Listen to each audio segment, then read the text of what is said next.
Hello, good morning once again. Good day, good day, good day. So, meron tayong mga problem sa mga binibigay na project, guys. Kung paano pagkakasyahin ang bangkitong ito dito sa drawing na to. So, usually we use scale. Mamaya, explain ko paano yung scale. Kasi pwede kang mag-scale ng 1 centimeter equals to 1 inch, or you can use the inch itself na 1/4, yung 1/4 equal to 1 inch. And by the way, before I start, gusto kong pasalamatan yung may-ari ng bangkitong ito na image na credit to the owner ng bangkitong to. So, ito-drawing natin to dito na meron siyang sukat na 7 inches by 8 inches by 12 inches. So this object, guys, ito yung 7 inches, ito si 8 inches, and then ito si 12 inches. So yun ang gagawin natin. So, sukat natin ay 7 by 8 by 12 inches. Try nating i-measure sa scale na 1/4 is to 1 inch. Okay. So, kung makikita nyo dito sa corner sa ibaba, yan, I have my scale dito na ginawa. So, ito drawing natin ngayon. So, meron na akong mga dot na ginawa to project the top view nito. So ito yung top view, ito yung front view, kung saan nakatayo yung tao, tinitingnan niya doon, and also this is the right side, this is yung right side view. So yun ang gagawin natin ngayon dito. So guys, tingnan nyo kung paano natin gagawin itong object na to na credit to the owner na bangkito ang title. So let's start. So dito sa natin, sa paper natin, meron na akong mga ginawang borderline. Sa taas, yung sa taas ay 1/2, dito is 3/4. Sa ibaba, yung title block, alam na ng mga subscriber natin yon, at saka yung dito. Ang concern ko lang ngayon yung gagawin natin bangkito na 7 inches by 8 inches by 12 inches using this inch. So nagsukat na ako dyan, yan. Kung sa ibaba 7 inches siya, every 1/4 is equivalent to 1 inch. So, ito, 1, 2, 3, 4, 5, 6, 7. So, ibig sabihin, you have to use the t-square and project that papunta doon. And also this one, yung height niya. Remember guys, front view. So, we have to provide guidelines in lettering. Tapos, ang niya, ay 12 inches. Gumagamit tayo ng 1/4. So, 12 inches. Tignan natin. 2, 4, 6, 8, 10, 12. Ito siya. Tapos, may distance silang 1/4. So, una guys, you have to remember and put in mind guys, pag gumagawa kayo ng mga problems na ganito o nagsosolve, think of it na palagi kayong nag-start sa paggawa ng mga boxes. So, you have to start drawing like lines first. Tapos, this one, project nyo rin doon. Sige, project nyo doon. At meron tayo dyan, sinasabi natin kanina. So, 8 inches siya. 2, 4, 6, 8. So, ang scale natin ay 1/4 is to 1 inch. So, ayan guys, meron na kayong temporary na box. So, this time, ang problema natin itong right side, no? Paano natin kukunin yung kanyang 7 inches o yung kanyang width or 8 inches? See this one, guys? Nag-intersect sila doon. So, ito yung top view.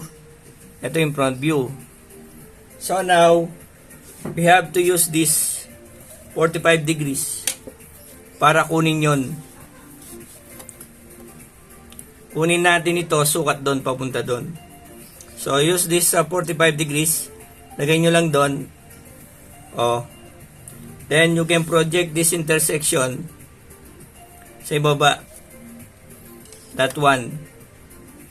So, project nyo lang. So, meron na kayong right side. So, ito si right side. Papakita ko lang sa inyo para hindi kayo nalilito. Tapos, ito si front view. Front view. And then, we have to consider also, no? Yung ating yung mga labeling. So, sa itaas dito, no? Maglagay din tayo ng ng measurement. For example, this one, kahit 1/8 lang Kahit 1/8 lang pwede na. O, see to it na hindi gagalaw yung yung gaya niyan, gumalaw. No, kailangan matatag yung drawing board nyo. So, yun. So, yun guys, pwede natin lagay dito yung top view. Pag top view, talagang nasa top siya. O, top view. Yan. Ganun yung tamang pagli-label, guys. So, meron na kayong meron na kayong front view, right side view. So, nakuha na natin yung box. Ang concept muna natin, guys, ay paggawa ng box. And then, meron siyang tatlong partition. Sige. No, tatlo siya. Oh. No? So, this 8, divide natin into 3. So, pwede nyong kuhanin yung gitna nito. Okay? Yung tig-gitna niyan. Limbawa. Oh, pwede nyo rin gawin yan space. Okay? Tigwa 1 inch. Oh, kunin natin.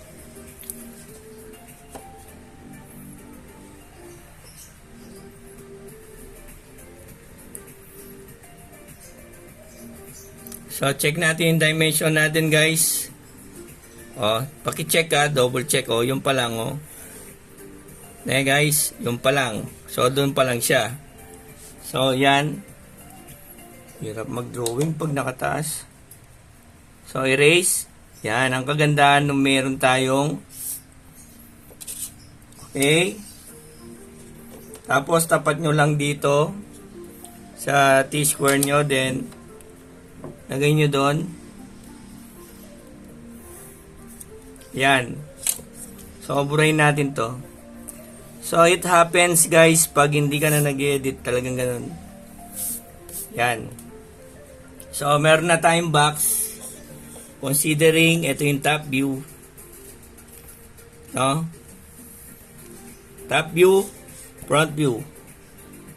So, yan. Okay.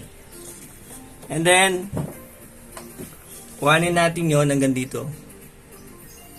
So guys, pwede natin project hanggang doon ha. Yan.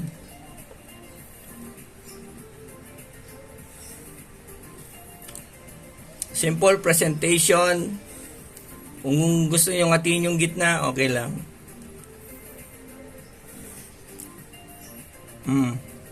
Okay? So yan, nakuha na yung top view. So, tapos na siya ngayon, guys. Kuhanin natin to kasi wala naman sinasabi kung distance dito, pero you can adjust. I'm trying to suggest na ganyan muna. So, tapos umalis. Hirap ng naka ano. Yan, you can use this one guys, no? Yun. Para dun sa top view. Kasi notice na naka-atras pa to ng konti. This one, naka-atras siya ng konti. So, atras natin konti mamaya yan. So, yan guys. So, tapos, this one, dart din natin. Situate na yung mga, ano nyo, align na. Perpendicular yung mga gamit nyo. Yan. See? And then, tapos, ipagsamahin natin to darken. Oh. Yan. Tapos, isa pa. And also this one. Guys, don't forget to rotate your pencil after you draw a line. It's very helpful to maintain the conical point of your pencil. Rotate. Oh, na-darken na. Okay? Then, we have to draw the front view. Ano yung distance o yung thickness nung ano niya, ng kanyang, pwede nating gawin 3/4. Yan, tigdi 3/4. To 3/4. And also, or you can make it 1 inch na lang para meron siyang katawan. Or 1 1/2. This one.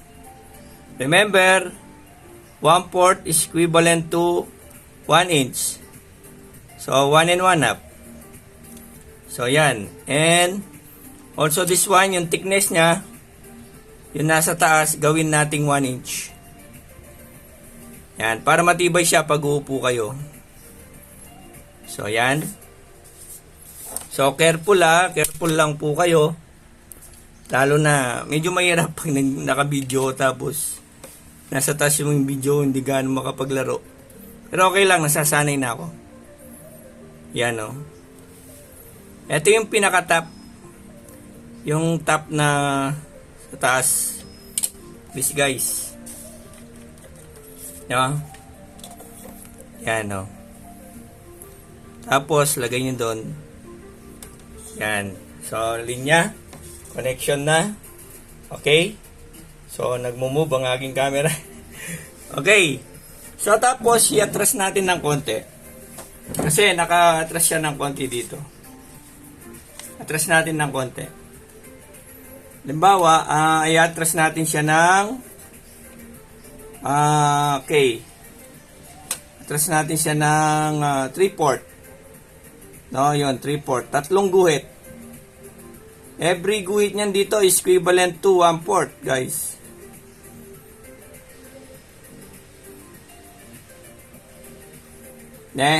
So, inatras natin ng 3/4 or 3/16. O, yun, nakatras na siya. So, po-project din natin sa taas niyan, guys, para maipakita doon. Yun, no? And also, the hidden line. Remember in discussion natin about hidden line? It shows the invisible object, yung hindi nakikita. And also this one, paki-dark. Then, paki-project din dito. So, hidden line.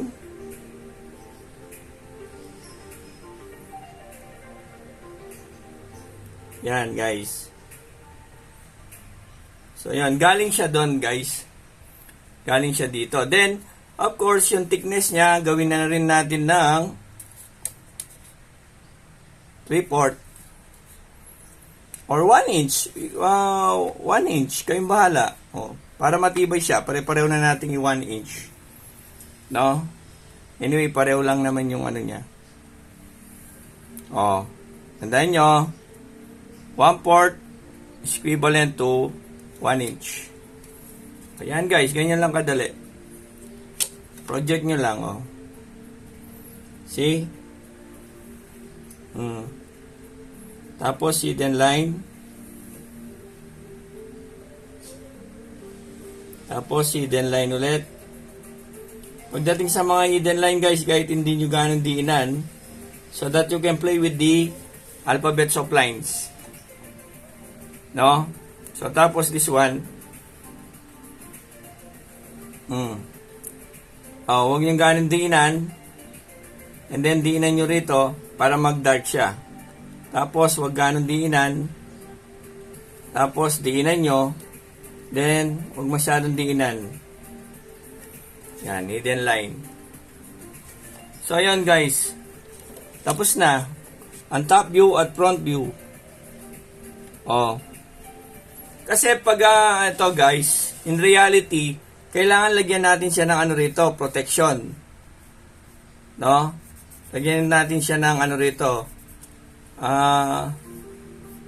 brace, para hindi siya magalaw.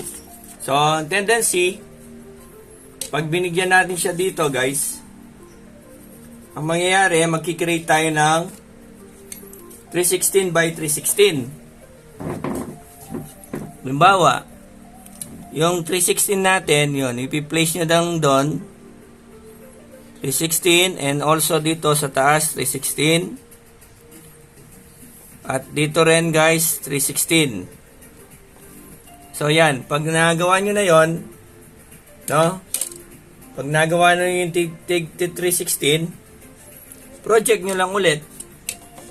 O, basta project nyo lang doon. Yung papuntang kaliwa, project nyo kaliwa. Yung vertical, using this tools, triangles, project nyo doon sa taas. O, and also that one. So, nagkakaroon na ng brace ngayon, nagiging matatag siya. So, ang ano natin, yan. Tapos, kailangan matatag siya. Pag-uupo kayo dyan, guys. O, na ano pa natin, nare-revise natin yung design. Of course, lalabas yung sa taas. Siyempre, makikita yon.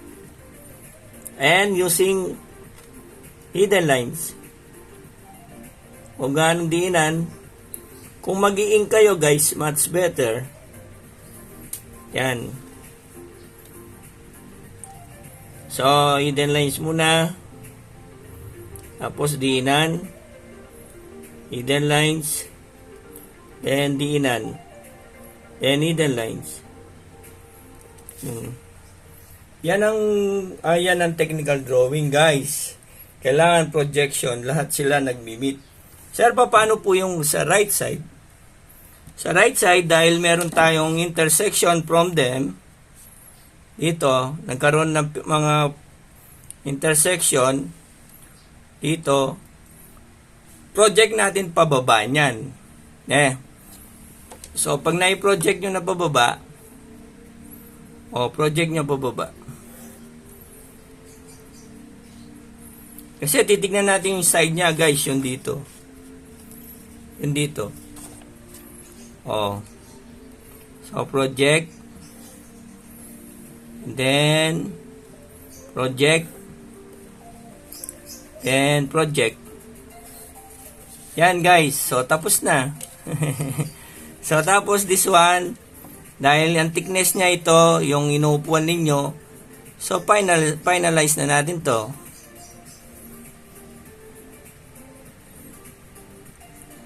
Yan, guys.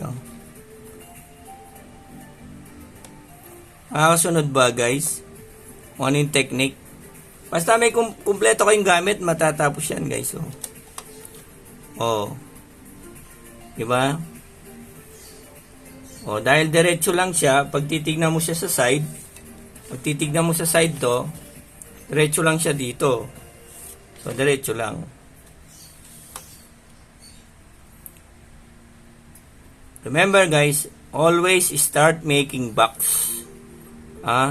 You can also check my FB page, yung iba-iba pang mga video regarding sa pictorial drawing na aking na-upload sa FB page para makatulong din sa inyo hanggang sa perspective drawing and isometric drawing guys, meron doon. So yan. And then, ano yung thickness niya rito? transfer nyo na lang. No, yun, no. Hidden line niya to, hidden line.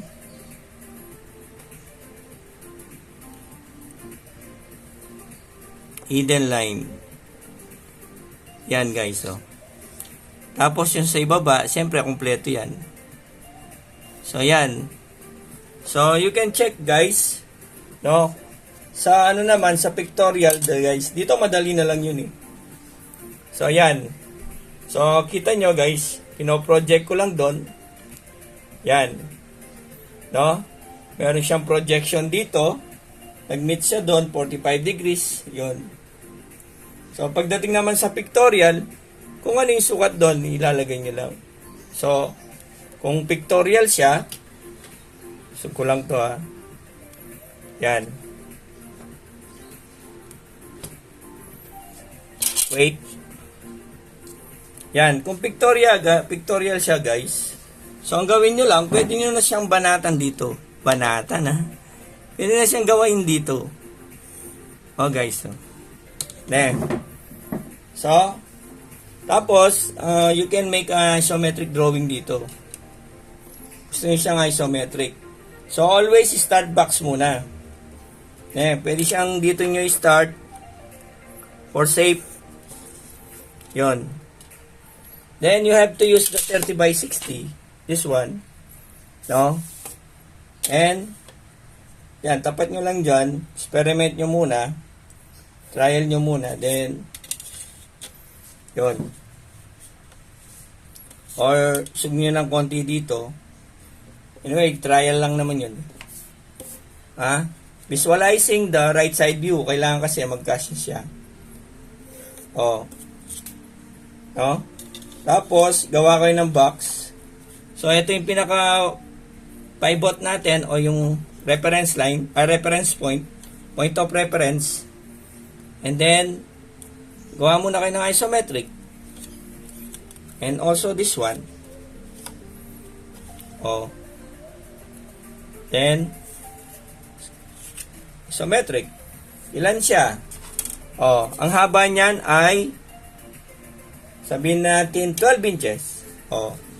12 inches tayo kanina. Oh. Sabihin na natin na sa inch. Oh, ito transfer nyo lang. 2, 4, 6, 8, 10, 12. Oh. Ano siya? 1, 2, 3. 3 inches. O, transfer nyo lang dito, guys.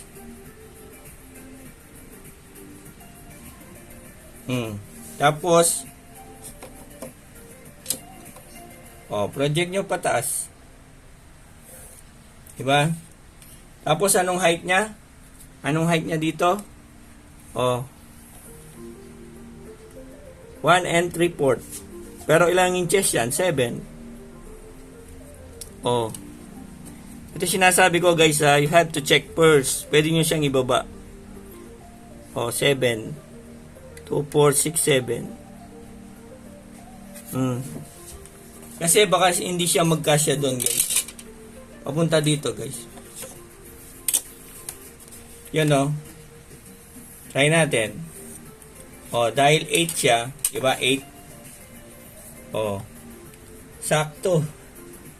2, 4, 6, 8. Pero pwede nyo ibaba, guys, yan. Yun. Makagawa na kayo ng box. Pwede siya ibaba, pwede nyo siyang i-move.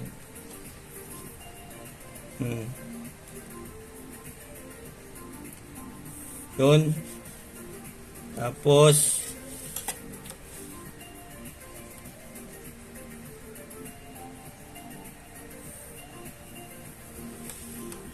that one. May box na kayo.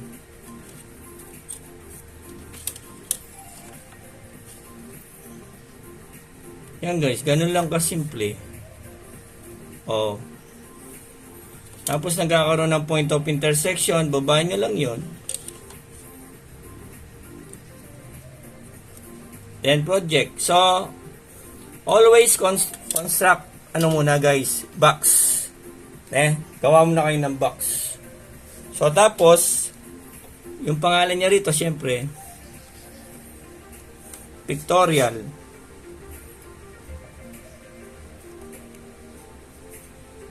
Actually, pwede sa ulit to na. No? Pictorial, pwede nyo baba dun. So now, transfer nyo lang yung dimension dun. O, limbawa, para mabilis, gaya ng dating ginagawa ko. O, gaganunin ko lang.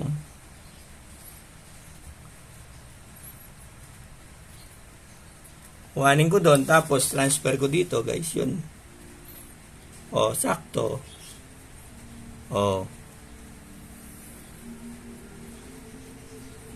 O, tingnan nyo, guys, o.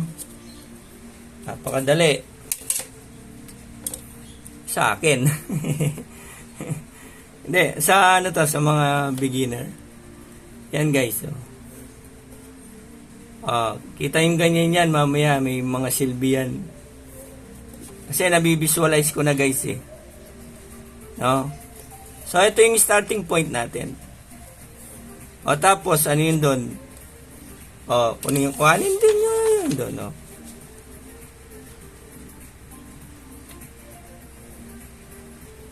O, tinatransfer ko lang ganun. Para mabilis, hindi na ako sukat na sukat. Pero hindi ko lilalabag yung principles ng ano, guys. Diskarte lang to para mapabilis. Hindi ko lilalabag yung principles ng drawing, Yan, o. Tapos lipat ko lang doon. Guys, normally dadami ang guhit dyan. Pero you have to understand yung mga ginamit nyong mga linya. So, you can always start sa center. Yun. For example, ito, guys. Kuhanin natin to as a center. Oh. Ito siya, guys, oh. I-dark nyo na kaagad to. Yan. No? And then, yung mga distance, yung mga dito, minsan kasi gumagamit ako ng mga divider dito, guys, pag gumagawa ako nito.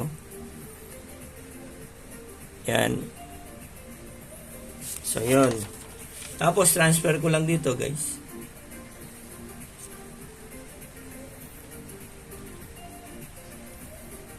Yan. Ganun kadali. Oh. Tapos, project ko na doon. Check your ano.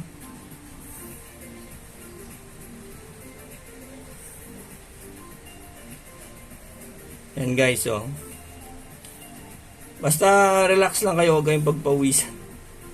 O, tapos, siyempre, nagkaroon ng intersection doon, pati doon. So, yan, ako na rin. Project ko na. Oh. Ito rin, guys. Oh, finalize ko na kasi alam ko na dito yun, eh. Yan. So, sa mga industrial arts dyan, graphic designer, mga engineers and architect, alam nyo to. So, we can help each other. No, pwede po tayong magtulungan para hindi po makalimutan ng mga bata ang basic. So, yan. So, pa-finalize ko na. Guys, tandaan nyo, huwag kayong maglagay ng dimension mismo sa pictorial. Dahil meron na kayong orthographic.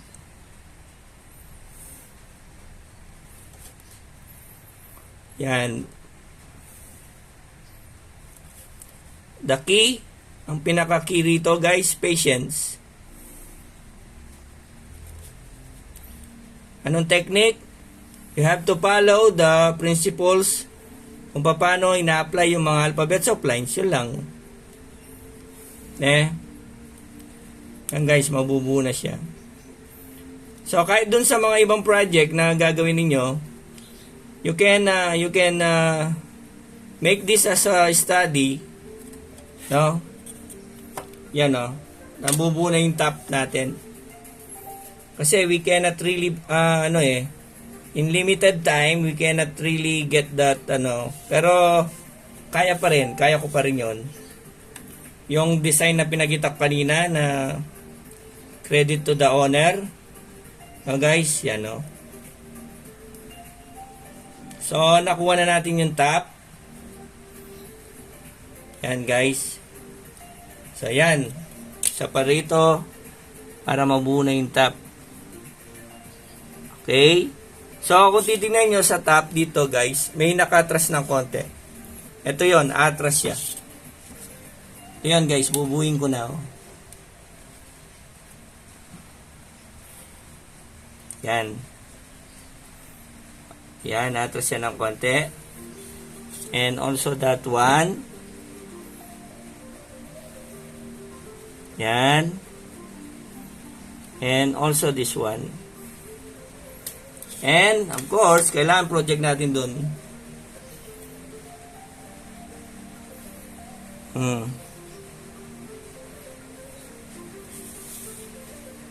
And also this one.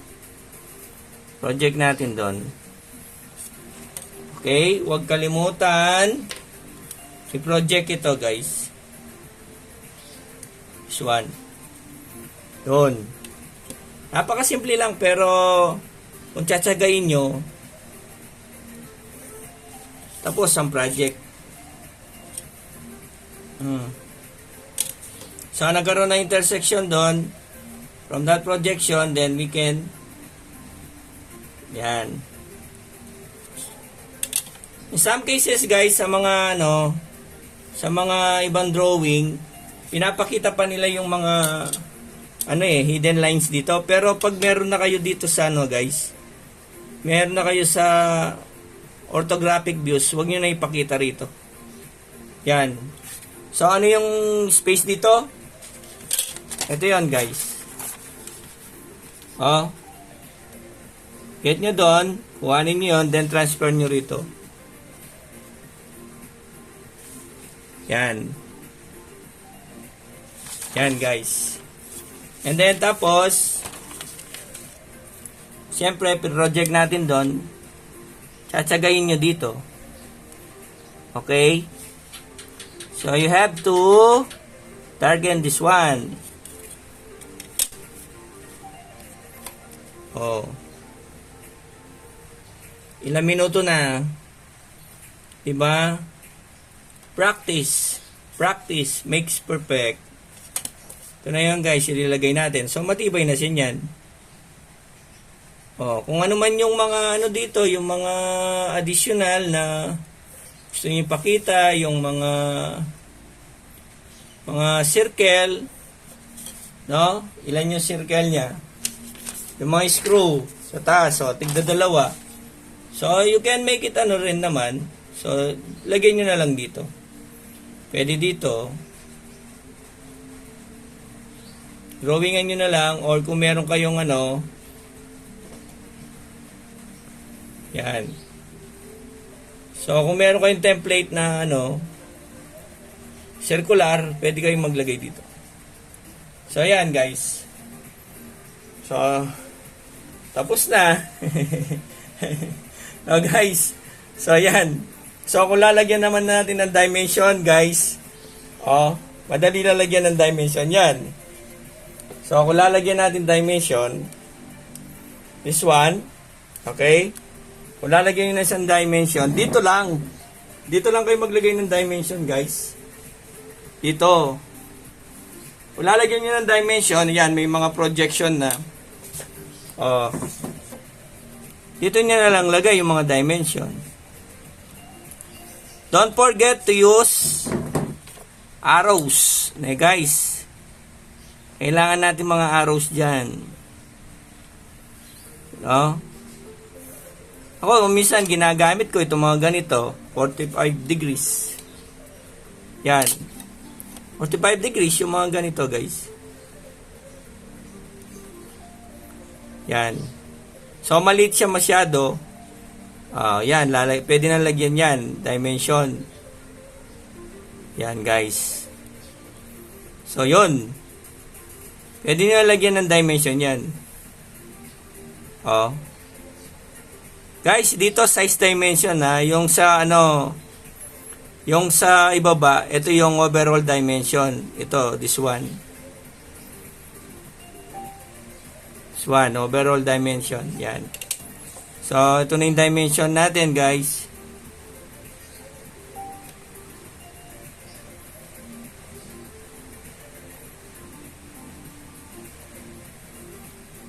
Yan. Kailangan i-extend nyo rin yung ano, yung arrow. Doon, guys, so. Okay? So, yun. So, yun, guys. Pwede na lagyan ng dimension yan. Kung ano yung dimension nyo rito, dimension doon.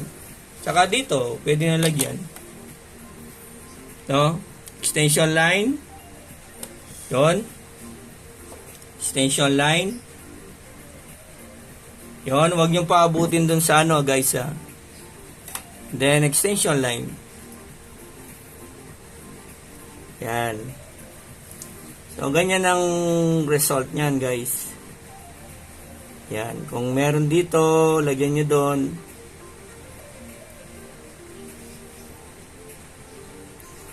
Yan o, guys. So, I think nakakuha nyo na kung paano siya kinukuha, guys. No? Paano siya lalagyan ng dimension. Halimbawa, dito, lagay natin 12 inches. Okay? So, yun. Pwede nyo lagyan doon. And also this one, yung mga kailangan nyo dito. Saka dito. Yung mga extension line. Oh. So, that's it. Yun, hanggang doon. Yan, guys. Yeah? O, kompletuhin ko na para makita nyo. Yun. Pwede nyo pa lagyan ng sukat to, guys. Kaso maliit na. Wala yung isa kong tech pen na o kaya yung mechanical. So, ito yung idea, guys, kung paano ginagawa. Then, you can also use this one. Yung 45 degrees arrow. Yan.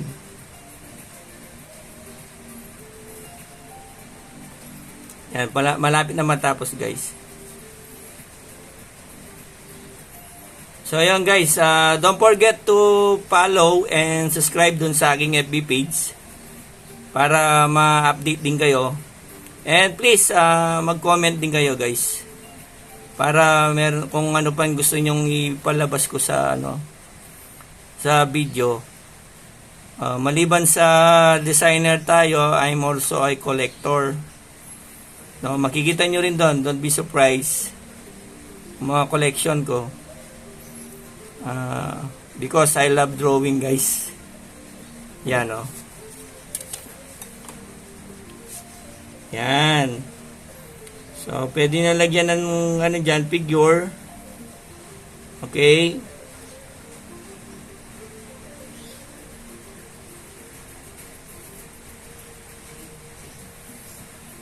Yan, guys. Tapos yung overall.